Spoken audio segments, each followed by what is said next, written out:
রাধে রাধে।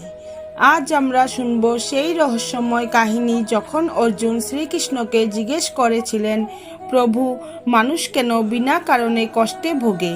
কেন ভালো মানুষের জীবনেও হঠাৎ বিপর্যয় নেমে আসে? শ্রীকৃষ্ণ তখন অর্জুনকে এক গভীর জঙ্গলে নিয়ে গেলেন এবং একজন তপাচারী মুনিকে দেখালেন, যিনি গত 20 বছর ধরে এক হাতে একটি তীক্ষ্ণ তলোয়ার নিয়ে ধ্যান করছিলেন। কেন একজন অহিংস মুনি তলোয়ার নিয়ে বসে আছেন, আর সেই তলোয়ারই কিভাবে তার জীবনের কাল হয়ে দাঁড়ালো? বনের গভীরে ঋষভ মুনি কঠোর তপস্যা করছিলেন। তিনি ছিলেন অত্যন্ত দয়ালু, কিন্তু তার মনে এক অদ্ভুত ভয় কাজ করত।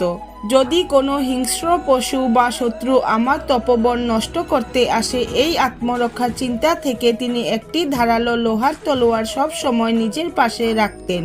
ধীরে ধীরে সেই তলোয়ারের প্রতি তার মোহ জন্মে গেল। তিনি ধ্যান করার চেয়ে তলোয়ারটি পরিষ্কার করতে এবং তার ধার পরীক্ষা করতে বেশি সময় ব্যয় করতেন। তিনি ভাবতেন এই তলোয়ারটি তাকে রক্ষা করছে। শ্রীকৃষ্ণ অর্জুনকে বললেন, অর্জুন দেখো, এই মুনি আসলে অহিংস ছিলেন, কিন্তু তলোয়ারটি কাছে রাখার ফলে তার মনে প্রতি মুহূর্তে হিংসার চিন্তা জন্ম নিচ্ছে। তিনি ভাবছেন কাকে আঘাত করবেন বা কাকে তাকে আক্রমণ করবে। একদিন একটি হরিণ আহত হয়ে মুনির আশ্রমে এলো।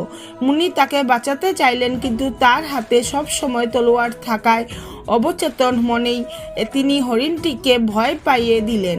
হরিণটি ভয় পেয়ে পালাতে গিয়ে পরে মারা গেল। শ্রীকৃষ্ণ অর্জুনকে বুঝিয়ে দিলেন যে মানুষ যা চিন্তা করে এবং যা সাথে রাখে সে তেমনই হয়ে যায়। মুনির হাতে তলোয়ার থাকায় তার অহিংসা ধীরে ধীরে হিংসায় পরিণত হয়েছিল এবং সেই চিন্তায় তার তপস্যা নষ্ট করে দিল। এই কাহিনীটি আমাদের জীবনে 3টি বড় সত্য শেখায়। সঙ্গের গুণ। আপনি যা আপনার পাশে রাখবেন, তা কোনো বস্তু হোক বা কুচিন্তা, আপনার চরিত্র ধীরে ধীরে তেমন হয়ে যাবে। মুনির হাতে তলোয়ার থাকায় তার মন ক্রোধ আর ভয়ের জন্ম হয়েছিল। অবচেতন মনের শক্তি। আমরা মুখে যাই বলি না কেন, আমাদের মনে যে চিন্তা চলে তাই আমাদের কর্ম নির্ধারণ করে। আপনি যদি সব সময় নেতিবাচক চিন্তা করেন, তবে আপনার সাথে নেতিবাচকই ঘটবে। প্রকৃত সুরক্ষা। প্রকৃত সুরক্ষা কোনো শাস্ত্র বা টাকা পয়সায় নেই, আছে অন্তরের শান্তিতে এবং ঈশ্বরের উপর বিশ্বাসে। রাধে রাধে।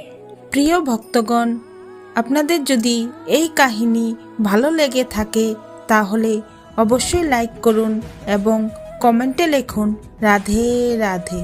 এবং এমন আরও ভক্তিমূলক গল্প পেতে